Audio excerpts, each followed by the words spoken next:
Welcome, everyone, to this free workshop from book idea to launch in 30 days. You are in the right, or you are here because you signed up and indeed have showed up for this presentation. You're in the right place. If you would like to get some insight into how I successfully launched a book without any legacy social media, without Amazon, without ads, or without a very big list, what what you should do next is probably make sure that you have something to write with and take a few notes on. You can also prepare any questions that you want to ask during the Q&A portion. When we are all done, this recording will take an hour or so to process. When it's ready, I will share a link to the replay. I'll share my presentation notes, and if there are any links that I reference along the way, I'll be sure to share those as well. So without further ado, let's go ahead and get right into it. So as a lot of you know, I launched my most recent book, which is titled Intrepid, Dare to Make a Difference. And I did this without any social media. I did it for the first time without launching it on Amazon KDP. I did it without any ads, which is something I've leveraged to pretty good effect in the past. And I have a subscriber list that was at the time just a little over 1,000 subscribers. So today what I'm going to do is show you why this launch was successful, even though I did not launch it in the way that I had proven to myself over and over again. And I'm going to show you the philosophy and the principles behind it. Those of you that are familiar with the clarity hierarchy know what I'm referencing there. And this is not necessarily a step-by-step tutorial. That will come next week when we gather in the Circle and Inner Circle community of subscribers to go into a much more detailed discussion of the tactics and the tools and the strategy for how I wrote and launched a book in 2 weeks without abdicating my integrity and my creativity to AI or Amazon. So Circle members are the people that are subscribed to the Substack as annual or monthly subscribers. Inner Circle are the founding level of subscribers, if you are not familiar with those tiers. The first thing, and this is the most important thing, is that I did not start this whole journey in writing and launching Intrepid with tools or tactics. I started with two fundamental questions that really changed everything and informed and inspired the entire process. And those questions were not, how do I sell the book? But instead, the questions were, what idea is this book delivering and who needs to hear it? And before I show you how I promoted the book by answering these questions, I need to show you how I thought about the book, because the promotion strategy was baked into the book's design from the very beginning.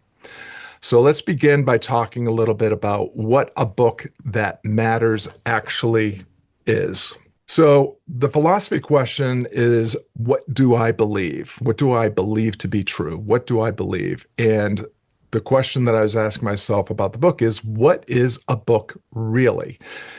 Most of the time, folks look at their book or writing a book as the book as product. For me, the book is not a product. It's a delivery system for a story, an idea, or a change worth spreading.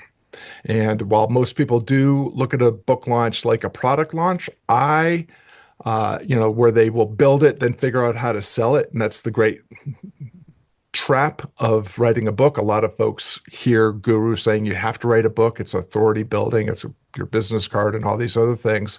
What they don't tell you is that writing a book is really, really freaking hard, even if it's a short book like Intrepid. And by the time you have exhausted yourself, or by the time you finish writing the book, you have exhausted yourself. It takes a lot of time, a lot of effort. And after you finish writing the book, you just feel like you finished a marathon, and then someone walks you to the starting line of the next marathon, which is how do you market and promote the book. I treated Intrepid as not a book, writing a book or launching a book, but as creating an idea and launching the idea. And so I defined an idea worth spreading. Then I designed the book as the packaging, as the way to carry that idea into the world. What was Intrepid's big idea? The idea at the center of Intrepid was very simple. You don't have a motivation problem, you have a commitment problem. That the gap between caring and committing is where the difference only you can make often goes to die. So, for people that are in this room, that are part of the circle or inner circle community, I know you to identify in part, at least, as purpose-driven people that want to do meaningful work, that want to have an impact. We often refer to ourselves as difference makers. And for most of us, the gap between where we are and where we want to be, with that difference that only we can make, is significant. That's a gap that we have to define and then try to close. And motivation, willpower is not going to get you across that chasm. It's not going to build a bridge that you need to get to build from where you are to where you want to be. You have to have a way of defining the goal and committing to the practice that will get you from I have a great idea to I have, or to delivering that idea to the people whose lives would be enhanced if they were able to collide with it. So you don't have a motivation problem, you have a commitment problem. That's the idea virus that I was trying to share. It's short, it's compelling, it's sticky. The moment someone hears it, they either recognize themselves as resonating with that idea or they don't. If they don't, that's great. They can move on to whatever idea they need to collide with to help motivate them or give them the insight or inspiration they need to pursue their goals. But if they do, they can't unsee it. And so for those of you that have been following along with all the lives I've been doing on Substack, you have seen at least half a dozen, maybe 8 or 9 even, of the folks that are interviewing me talk about how this idea of not having a motivation problem, but having a commitment problem has really resonated. So I identified an idea that was resonant, that was sticky, that was compelling, that was easily spreadable. And what I did was I used Seth Godin's idea virus framework. Some of you here know me from my time as a head coach and coach in Seth Godin's Akimbo workshops. I've been following Seth's work for a long time.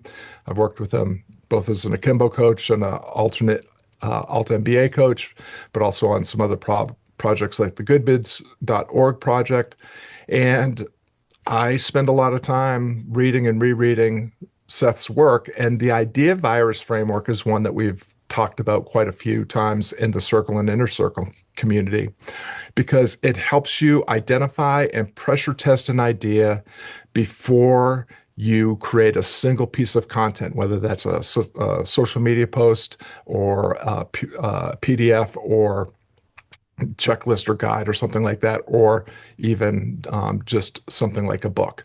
So if you want to explore the idea virus framework, Seth has a free condensed audio book edition of Unleash the Idea Virus available online. Just go to Seth's blog and put in idea virus and you'll find the audio book. He also has a physical book called Unleash the Idea Virus. I think it might have been the first book he wrote after his time as a book packager. I think it was first book that he wrote that became part of his whole 21 bestseller journey on the New York Times and various other bestseller lists. So Unleash the Idea Virus, I think, precedes Permission Marketing, but those two works are two of his seminal works that are worth checking out.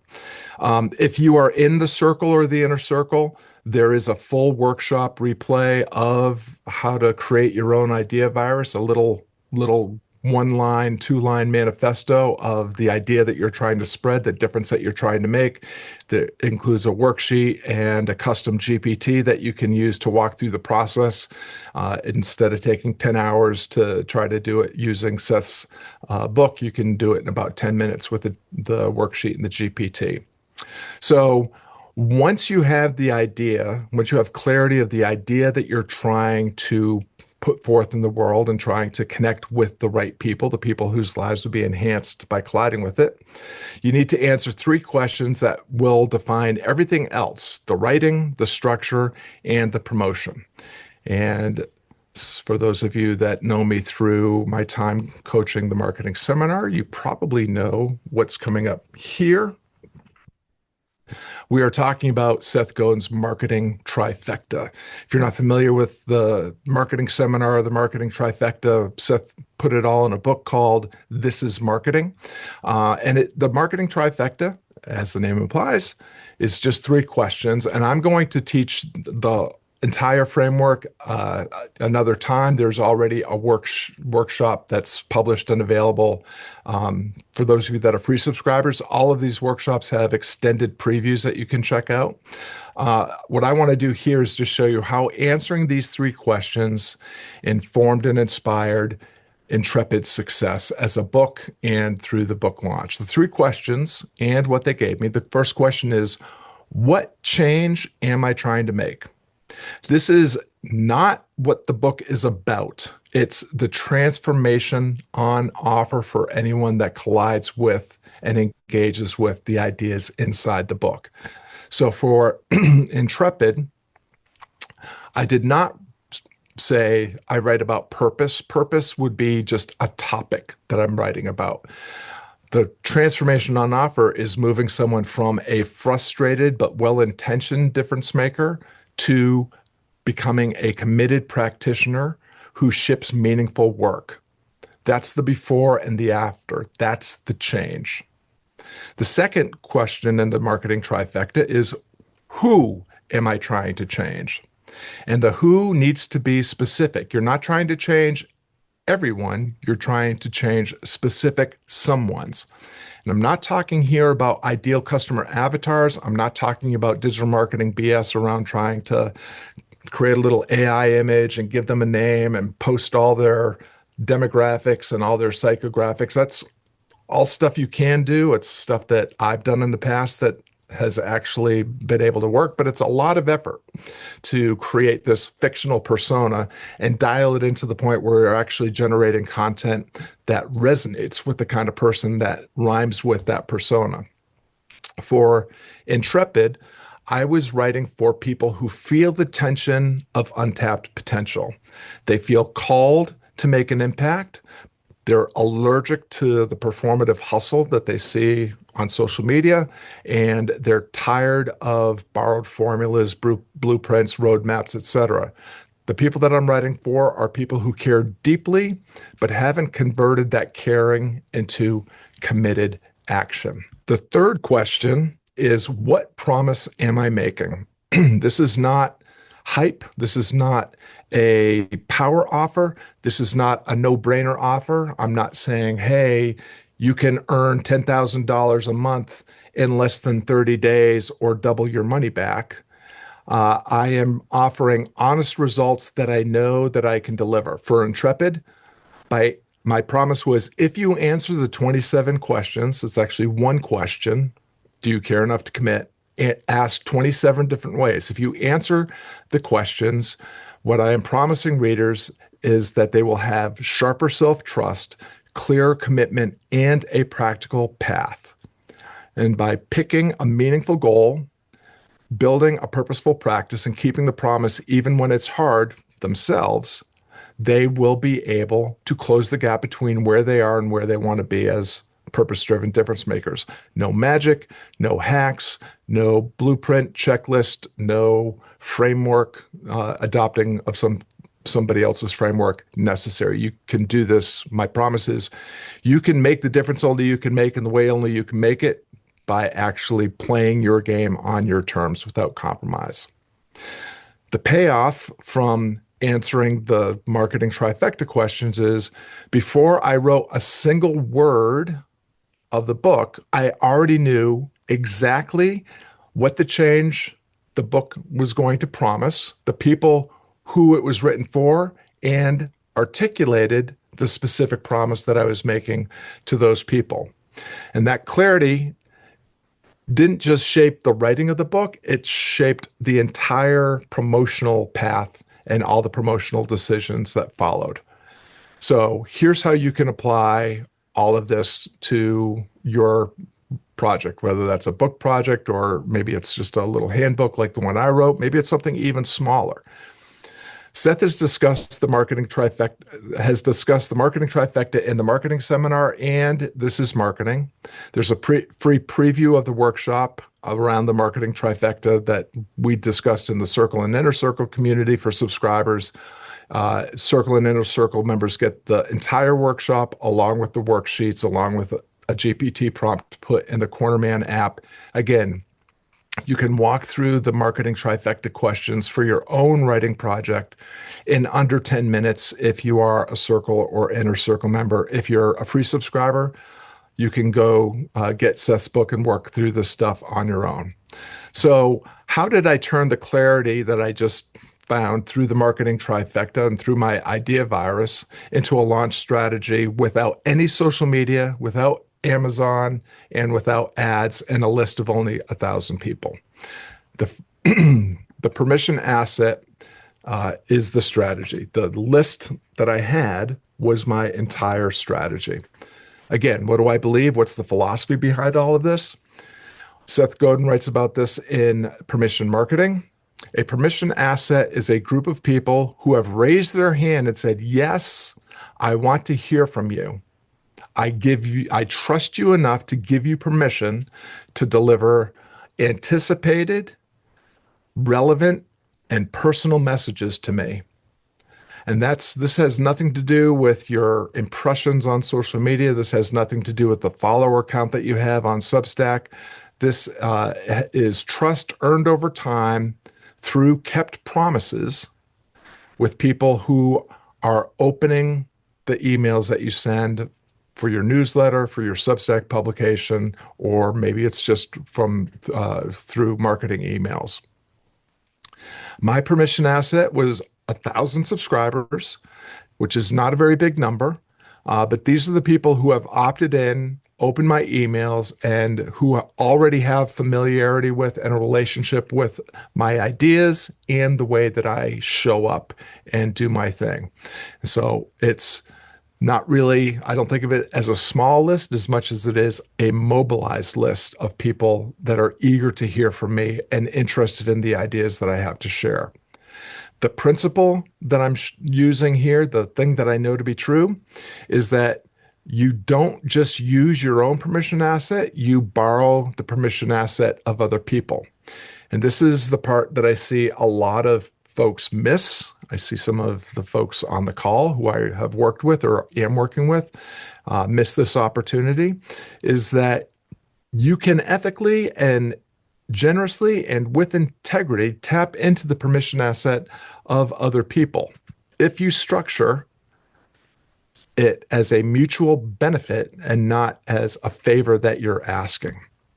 So I do this in two ways. The first is I partnered with a bunch of Substack influencers. You have seen some of these broadcasts already. David McElroy, one of the biggest names on Substack. Claudia Faith, who has something like 35,000 subscribers. I have one coming up with Karen Samuelson. I was mentioned in Veronica Lorca Smith's publication where she shared my book as a book that she was reading. I partnered with all of these influencers in a very simple, repeatable live format. I asked them if they would be interested in hosting me on a 20-minute broadcast where I would provide them with a list of questions, and they could choose 3 of those questions to ask me to share a little bit about the book. They didn't have to prepare anything. I gave them a quick overview of the book if they didn't have time to read it. I made sure that I only reached out to people whose work I had promoted already. And when they went live, they brought their audience to me, and I brought my audience to them. Their audience in these cases was much larger than mine. And we had this very specific, bounded, and mutual beneficial live exchange where I was able to tap into networks that were much larger than my own. The second asset that I built was a launch team, and I called it Team Intrepid. And the team's primary action was simply restacking some of the notes and some of the posts that were promoting the book after it was published. I was not asking them for likes. I was not asking them for comments. I was asking them for restacks because that's what Substack explicitly rewards and distributes those restacks into the note feeds of other people. And so my little team of dozens became a distribution network that, again, tapped into the network effect of tapping into other people's distribution network. So how can you apply this? Well, if you apply the idea virus approach, if you have an idea that's compelling, sticky, and worth spreading, and that makes it not just easy for other people to spread, but makes it worth their time and worth their effort, if it enhances their reputation to spread your idea, and you couple that with marketing trifecta questions and your permission asset, you can leverage all of that to validate your book idea, to build a street team, and to connect with other influencers in the spread that will help you get the word out about the work that you're launching, or the work that you're thinking about launching, or the work that you're in the process of launching. The fundamental question for you to answer here is, what's in it for them? I made sure that I explicitly, in my ask, made sure that it was very clear that there was value for the folks that I was asking to take the 20 minutes to host me on a call. And for a lot of those folks, in fact, for all of them, it was because I had already hosted them on my broadcast. I had already made my network and my audience aware of their work. They're people that I follow on Notes and follow on Substack and comment and so forth on. This was a way of they could provide a little reciprocity, but they also knew that by going live with me, there was a lot of energy behind the launch, and I was going to bring my audience into their world so that they could connect at a deeper level of proximity and access to those influencers. But here's the thing. I didn't just say, help me spread the word, because that actually produces nothing. I structured the whole launch around a principle that made it work. And that was this idea of mobilizing the smallest viable audience and doing this in a way that was tiered. So the principle, the thing that I know to be true, is that not everyone wants the same level of involvement. And that's not a bug in the system. That's actually a feature of the system. So I built 3 tiers within my quote unquote street team, and each provided kind of the right sized ask and the right size reward for their participation. The first was the founding fellowship. I see some of them here. MJ and Sandra and Penny are currently on my screen. They all participated in the founding fellowship. This was like the inner ring, the followers and subscribers and clients and community members that had the greatest exposure, proximity, and access to me. They all got to read the first draft of the book, and in exchange for just providing a 9-word blurb that I could put into the foreword, they committed to a specific number of restacks during the launch window. It was actually just I think I asked them to restack 3 notes and or posts. And in return, they got early access to everything. They got the audiobook before anybody else did. They got the ebook before anybody else did. I also included them in the foreword. I provided them with copies of the book when the paperback was available. And we had 3 exclusive coaching calls just with members of the founding fellowship. So these people were all inside the story before the book was actually even finished and launched. The second tier was paid subscribers that didn't want to commit to everything that the founding fellowship was committing to, but these were circle and inner circle members who committed to restacking a couple of posts during the launch window in exchange for early access to the ebook and the audiobook. And they had access to the launch chat that we had going in the subscriber chat, as well as they were invited to attend the coaching calls, although participation was limited to the founding fellowship members. So it was the same structure as the founding fellowship with just a lighter level of commitment and just a lighter level of access.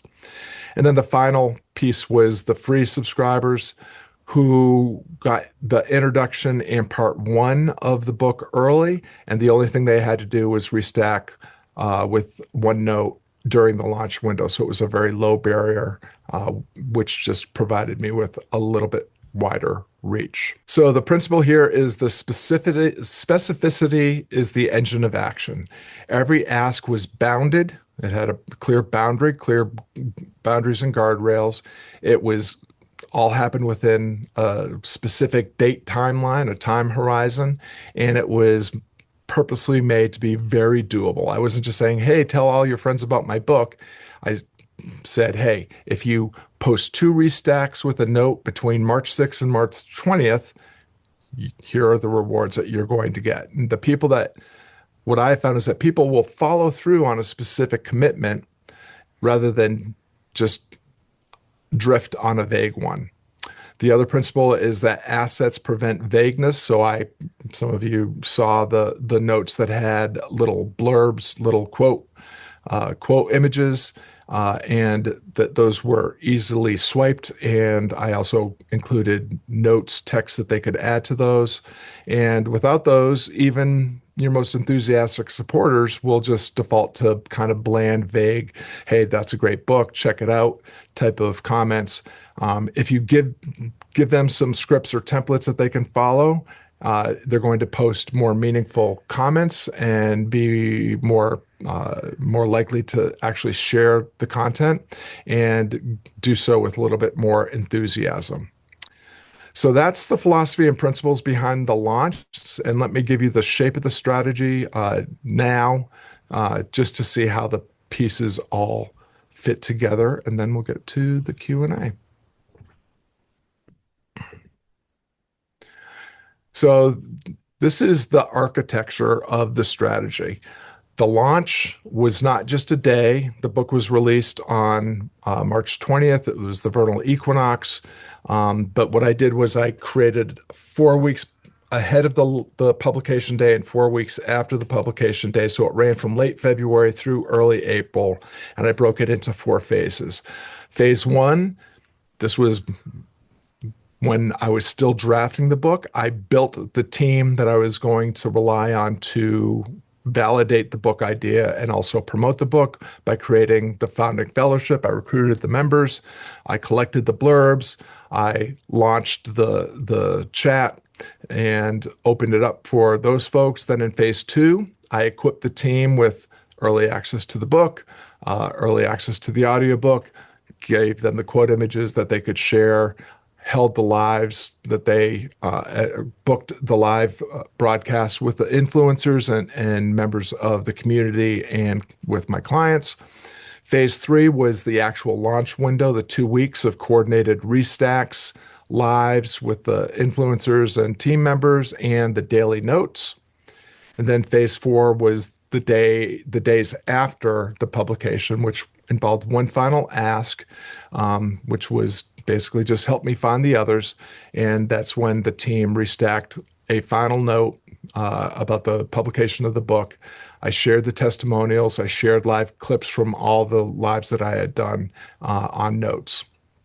The key insight here is that every phase was built from the same logic. Give people a clear role, make a clear ask, and give them a clear reward. The promotion didn't feel like a promotion because it wasn't. It was an invitation to participate and contribute to spreading an idea that was worth spreading.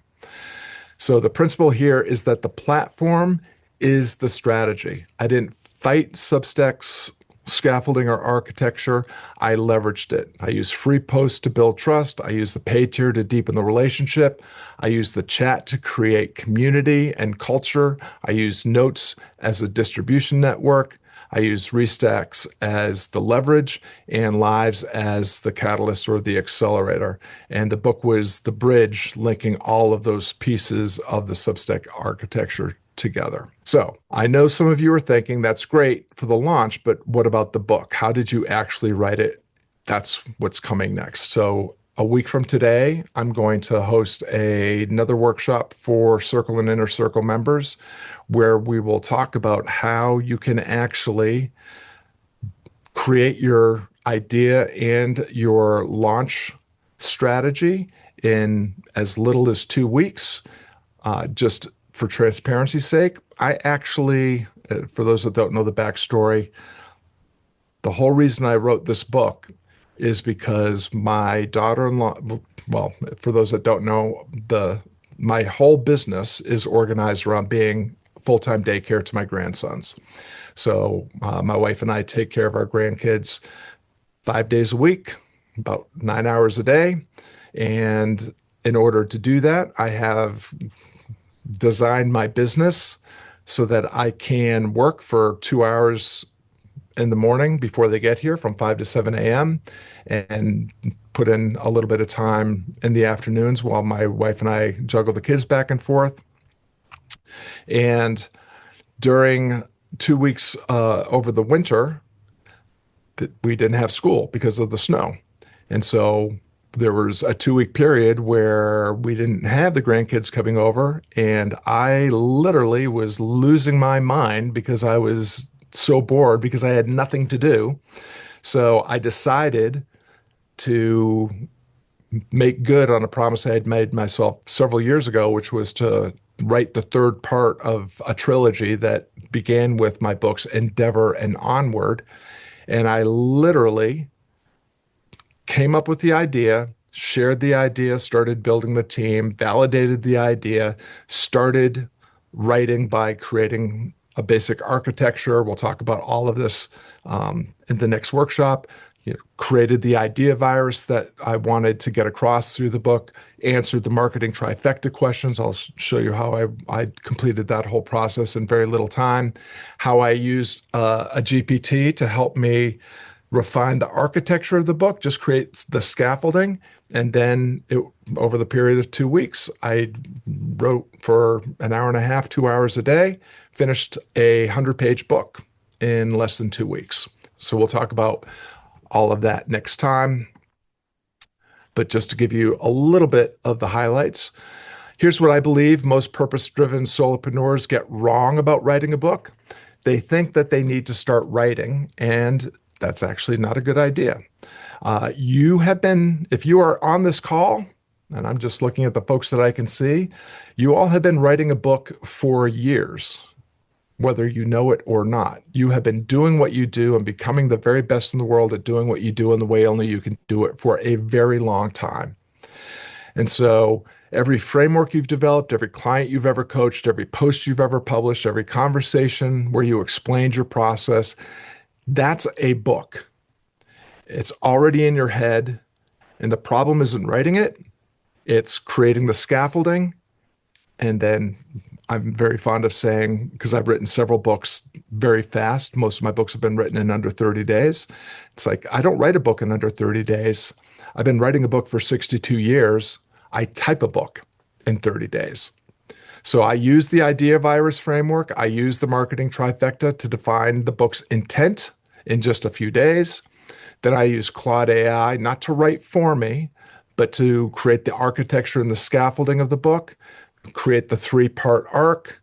I helped it refine and create the 27 questions. And then I simply wrote a short, essentially blog post for each of those 27 questions. And that gave me 3 sections, 9 chapters per section. And all of that made the book feel like I was simply typing out things that I already knew, that I had already organized in a way that I knew made sense and would land. So that's all in the next workshop. And if you're a Circle or Inner Circle subscriber, you will be able to access that and access the replay. It's called How to Write a Book in 2 to 4 Weeks Without Abdicating Your Creativity or Integrity to AI or Amazon. And I'll show you how to build the full tactical promotional playbook and create all the tiers and the share kit and the launch calendar, the lives and the whole thing in the next section. So let's go ahead and wrap this up and get to the Q&A. Here's what we covered. A book is a delivery system for an idea worth spreading, not a product to sell. Clarity comes before tactics. The idea virus framework and the marketing trifecta gave me the change, the people, and the promise before I wrote a single word. Your permission asset is your strategy. A small mobilized audience beats a large passive audience anytime. Creating tiered commitment, specific asks, and real assets turn supporters into a distribution network. The platform isn't the strategy. The strategy is make a meaningful change for specific people through a kept promise.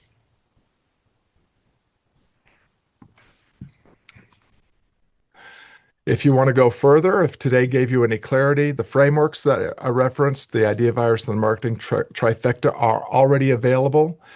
Free subscribers can watch the extended previews. Paid subscribers can access the full workshops plus the worksheets and GPTs.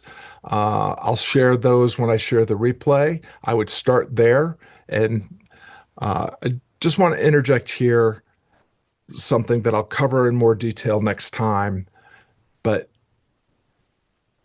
don't get too attached to what you think a book is.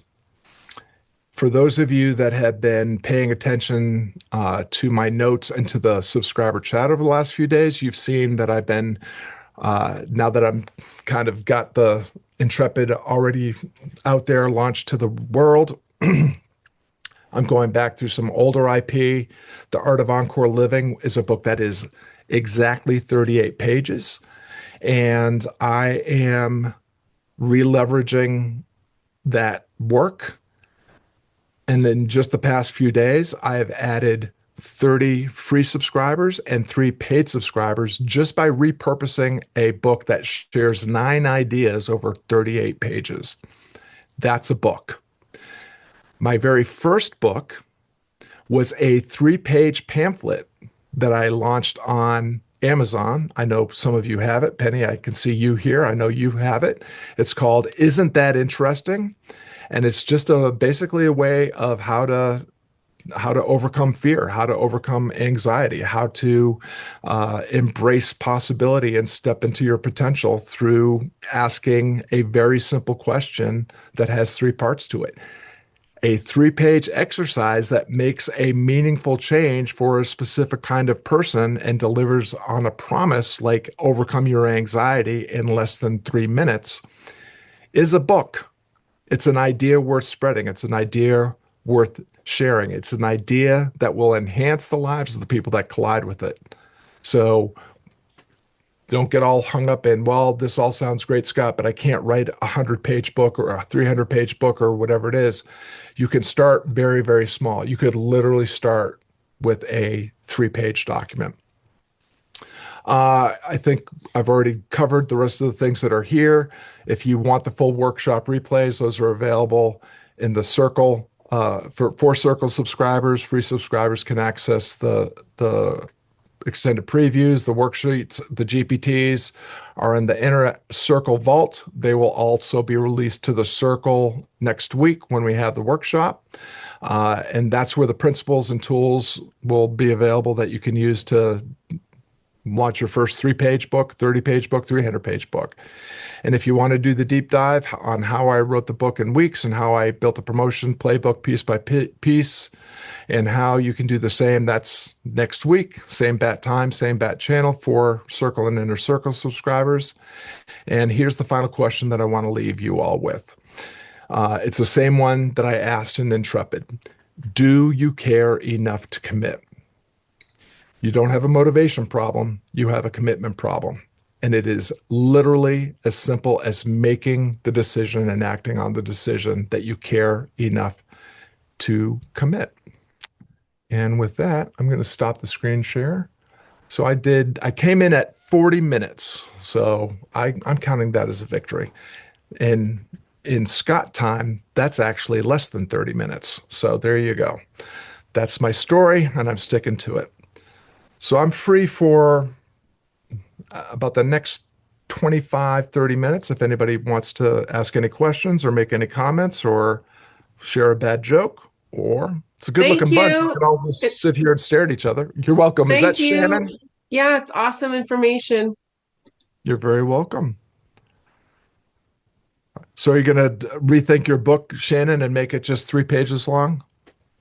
Well, actually, I mean, you say that as a joke, but I've got little post-its because it's a book about traveling to Scotland, but I could make a smaller one just about making your travel to Scotland sacred, and my brain is firing off lots of Well, here's the ways thing. that could come out. Exactly. So, one of the things I know from our conversations in the circle and inner circle, Shannon, is that, you've been struggling with developing your practice. How do I sit down and get my pages done day after day? So for those that aren't following Shannon, she is writing. She's writing about Scottish heritage. I don't know What the, am the I writing? What am I writing? but it's really fascinating stuff. And I mean, it's just fun to follow her on notes and so forth. But I'm actually reading her Substack as well. But for those of you that are wanting to create a longer, more extensive, extended book or project,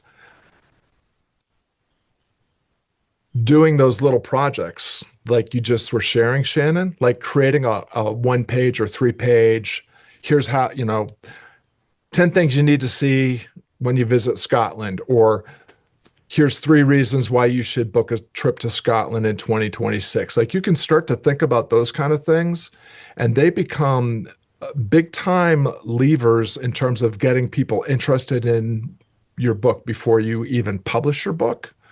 And the other thing is, and this has happened to me many times, is I start sharing the content that I think is going to be the book that I want to write.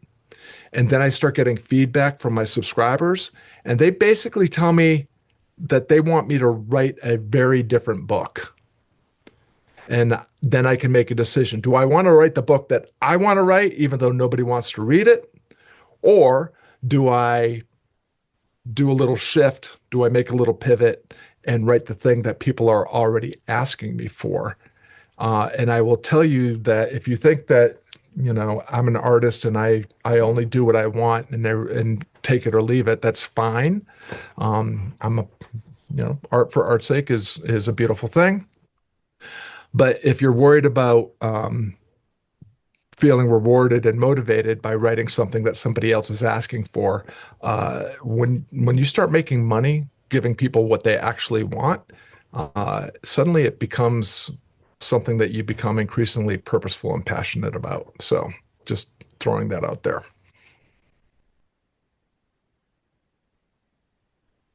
So, Scott, Uh-huh. um, can you talk a little bit about your experience with Lulu, or is that for another Oh, conversation? no, that's fine. No, I'm happy to. So a big part of my positioning for the last year has been my journey getting off of social media, Mhm. going all in on Substack.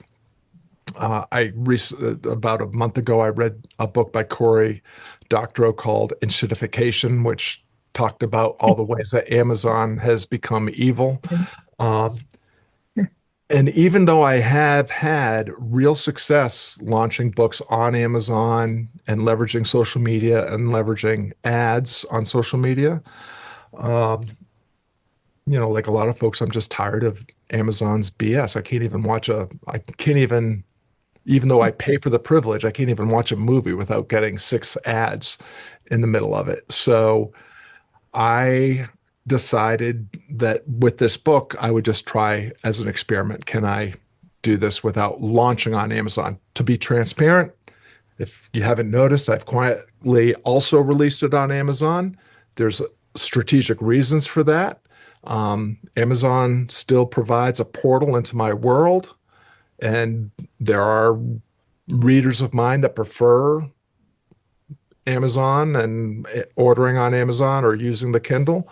Um, but the goal for the launch was, if I launch the book without Amazon, can I meet or beat my Amazon launch numbers?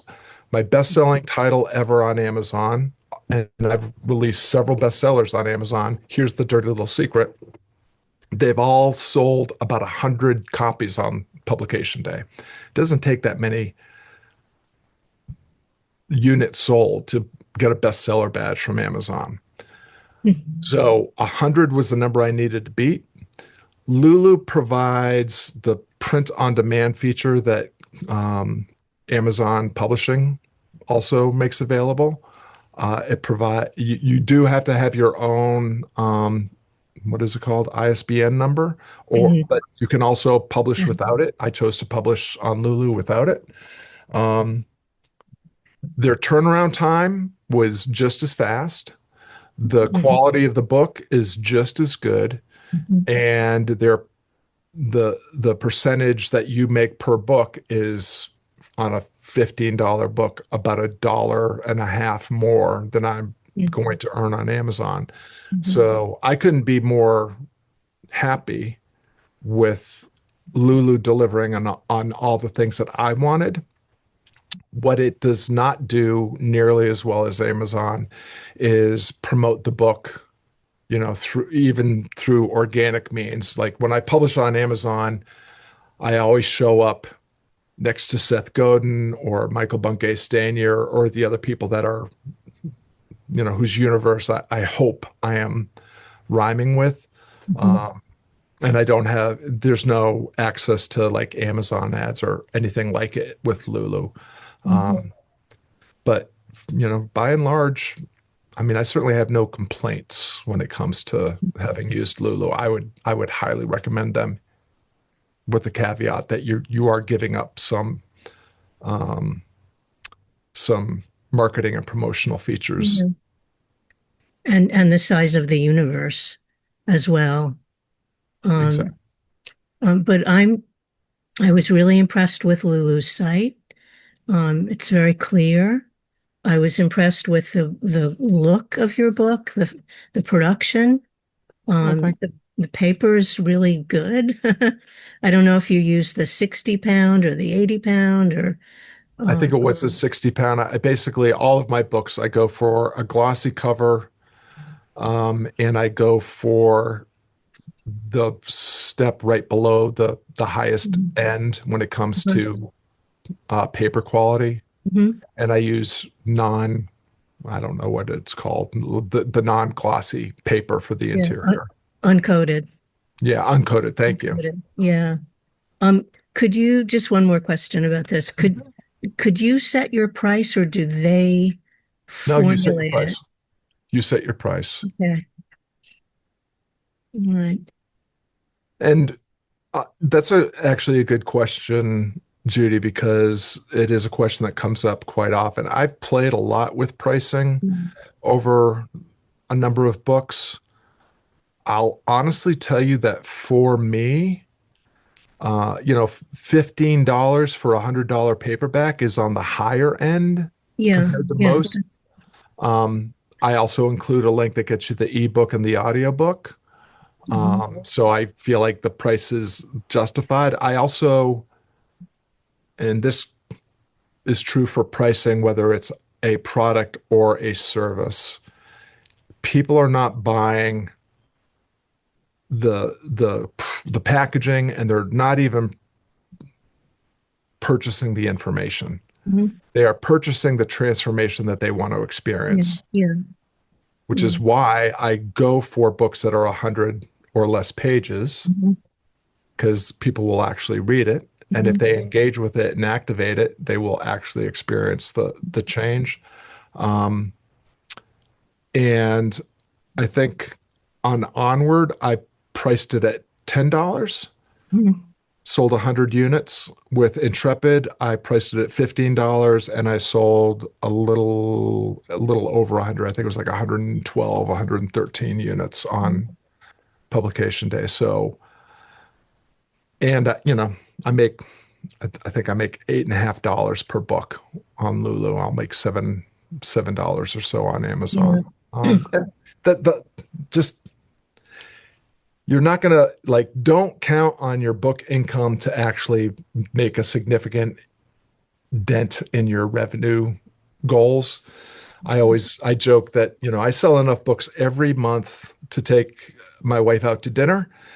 On some months we go to McDonald's, and on some months we go to a Italian restaurant with white linen tablecloths and napkins. I mean, but in terms of selling the back end offers, I have seen a dramatic uptick in subscribers, interest in the paid subscriber community, and I have 3 conversations ongoing with people that are new to me that are interested in one of the coaching programs.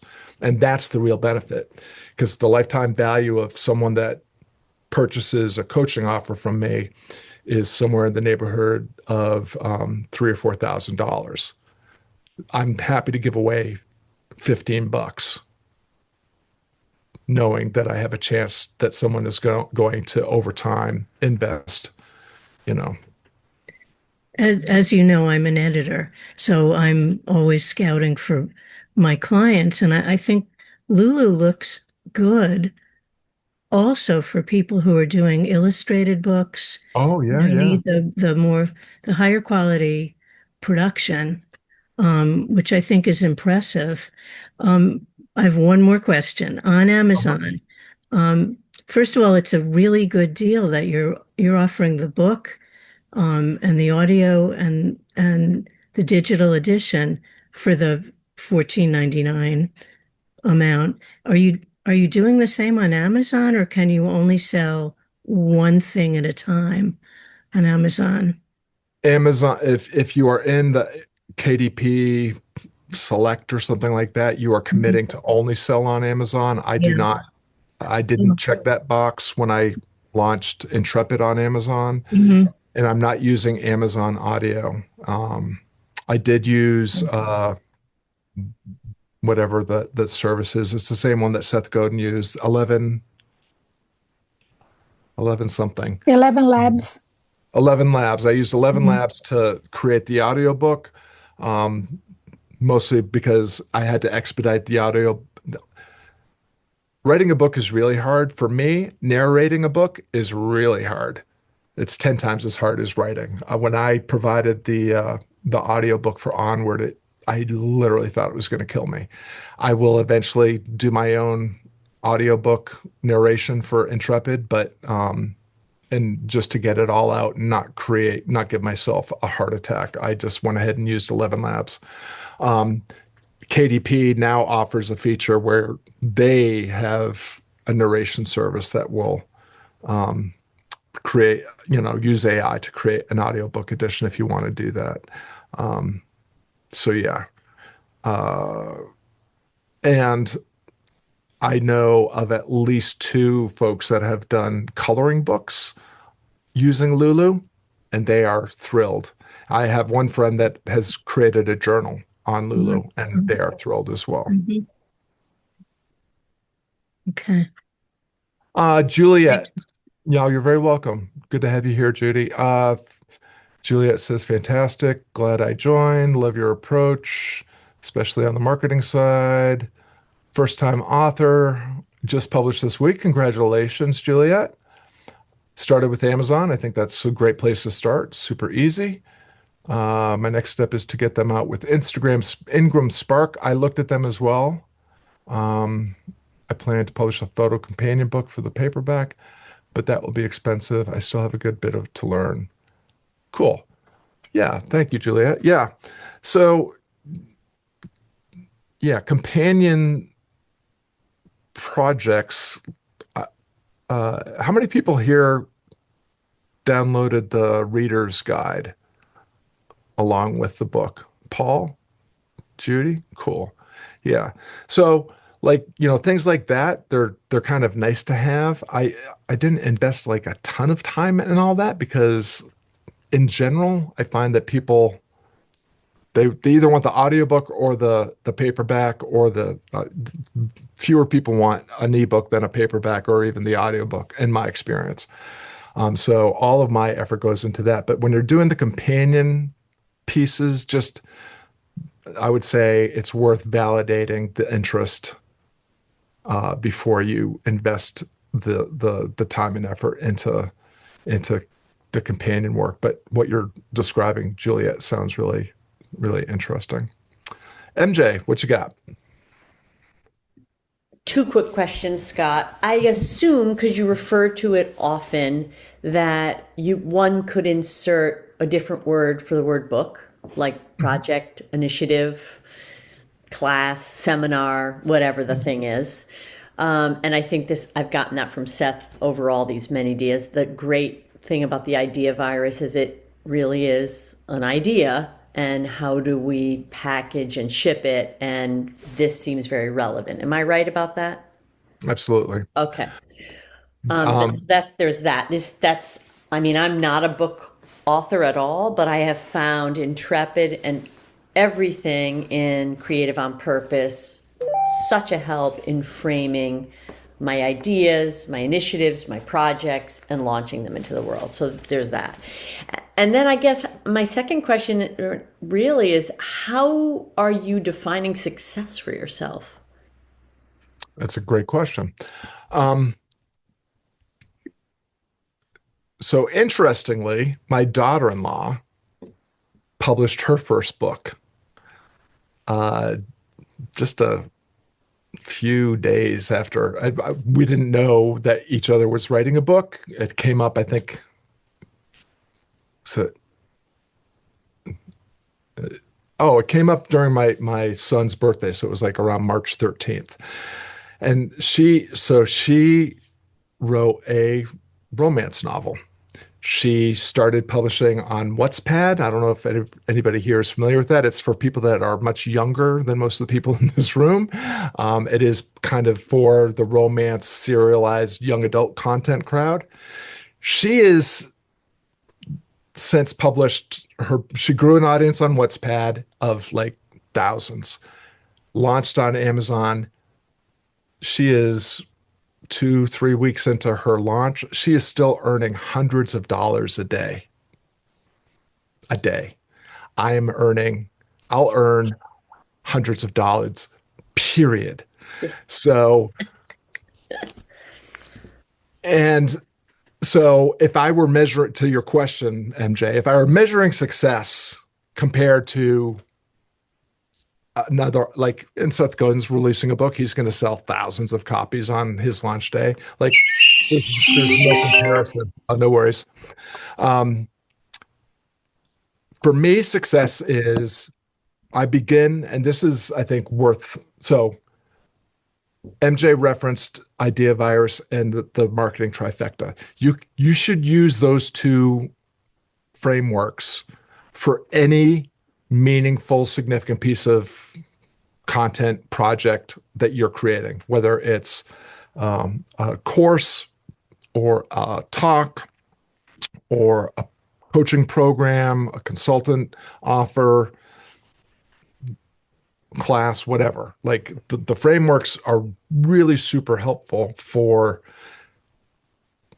dialing in how do you share what you're doing, and how do you share it with the right people, and how do you share it in a way that is easy for them to understand, engage with, and motivates them to reshare it. Like, it really doesn't matter whether it's a book or anything else.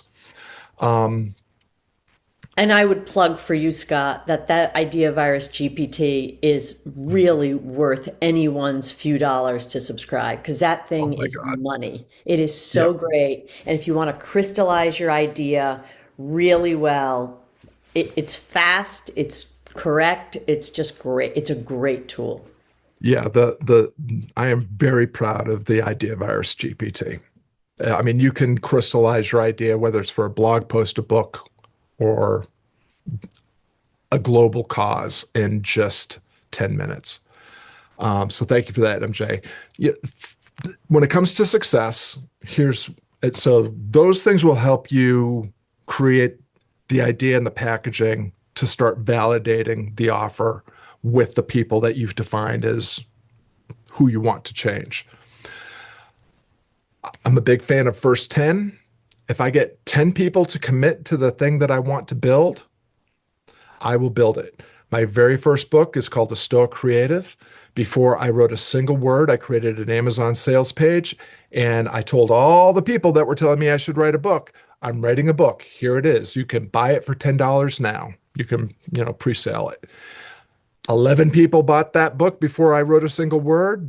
I was on the hook to write a damn book. I wrote the damn book. I shipped the damn book. And you know how many people bought it the day after it was released? And as I continue to refine that work, because anything that's digital can be iterated, improved any old time. I actually leveraged the 10, 11 readers to help refine and improve the book after it was launched. Many of them bought multiple copies and distributed them to their friends.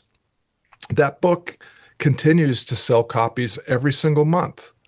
And it's, the book I'm least proud of. It was my first book. Your first book is never going to be your best book. So 10, first 10, Seth Godin idea is a huge one. And then the next step for me is 1,000 true fans. 1,000 true fans doesn't mean literally 1,000 true fans. Kevin Kelly wrote the PDF. If you get 1,000 people to buy something from you that's $100, and they do that every year, you have a viable, sustainable business. It is equally true that if you get 5,000 people to buy something that costs $200, or one person that buys something that costs $100,000, or 10 people that buy something that's like, there's like, just do the math. I actually literally think this way when I'm creating offers. Like, if I'm going to put together this, if I'm going to reach my revenue goal, which is much more modest than $100,000 a year, how many things that are priced at $15 do I have to sell? Plus this number of things that are $100, plus this number of things that are $300, and this number of things that are $1,000. Like, you can very quickly reach that number with much less than 1,000 true fans if you are very strategic and purposeful about how you, again, how you create the idea virus, how you answer the marketing trifecta, and how you package that idea and connect it with the right people. So for me, if I sell 10 books, I'm thrilled.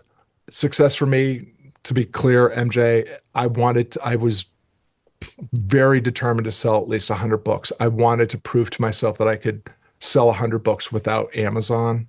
So when I sold over 100, to me, that was the big win. I knew that I was going to get more subscribers, more community members, and more clients, because that has happened with every book. But for that particular project, it was, can I outsell my best sale on Amazon? And now I'm going to get all those Amazon sales in addition to that anyway. So victory. Great. That's really helpful. Thank you.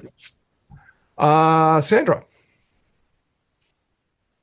My question is just an inner circle type question.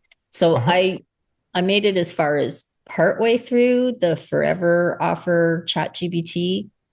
But so when we put an idea through and go through the process with the your Scott bot ChatGPT, can we go back, revisit that and do it again? Or is it it's a one-time? No. So for the idea virus, for example, we can just plug in whenever something pops up. We can, plug in. Thank you. Yeah.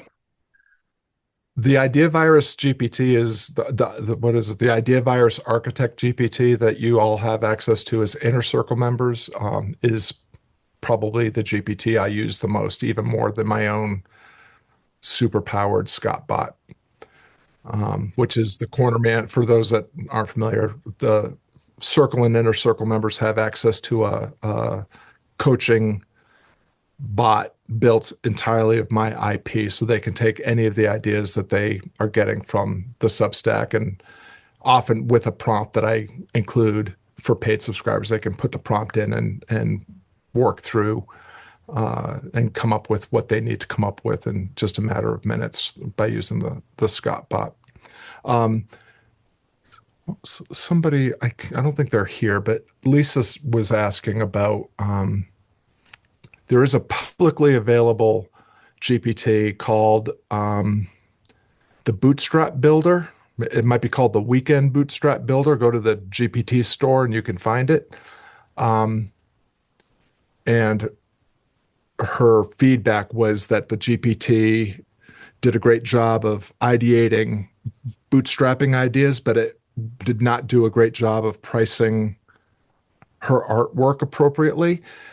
It's a GPT. It's like, it doesn't know you. It doesn't know your talent. Like, my suggestion to her was have like the whole point of using a GPT is not you give it a question and it gives you a perfect answer. You give it some information, it gives you answer. You tell it, yes, this is right. This is wrong. This needs refinement. If you have a back and forth, you will get very good results from any of the GPTs that are available in the circle or the inner circle. And for those that want that are not members, check out the Bootstrap GPT if you want to see how the GPTs work. Is that helpful, Sandra? She's back to her movement. Yes, thank you. Okay, I'm eating. I just don't want to eat. I know you don't want to make us jealous. Paul says a great presentation. Grateful to be a part of this community. Shannon. Shannon's just saying that she's got to go. Okay. I don't see any other hands raised. Or anybody have any last questions before we wrap it up and move on to next time?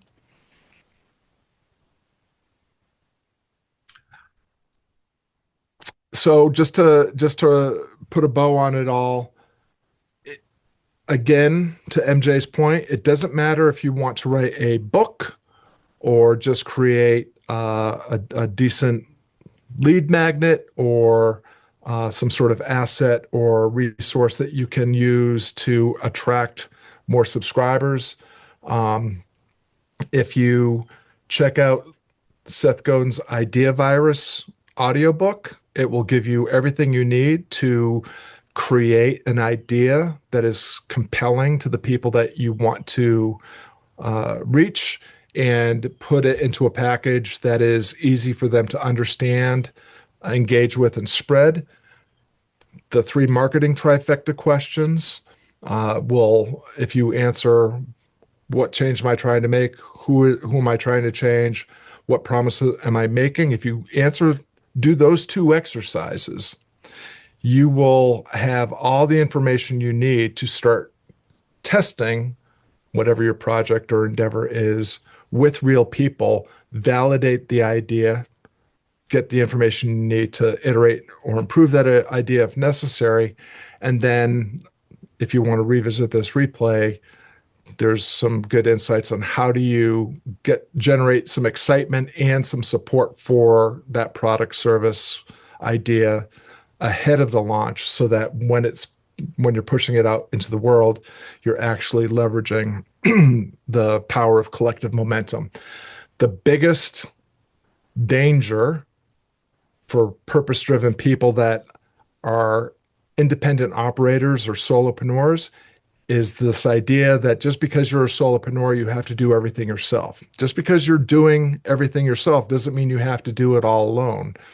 If you tap into the network effect and you tap into the networks of other people or a community of fellow travelers like the circle or inner circle, you can actually amplify your efforts and get a much bigger return on investment for the same amount or even less time, attention, money, and effort invested. So I would strongly encourage you all to pay attention to that piece in particular. And with that, I will thank you all for the gift of your time and attention. And I'll see some of you next week. And for the rest of you, I hope you all got something out of this. Thanks for all the hearts. And we'll see you all next time.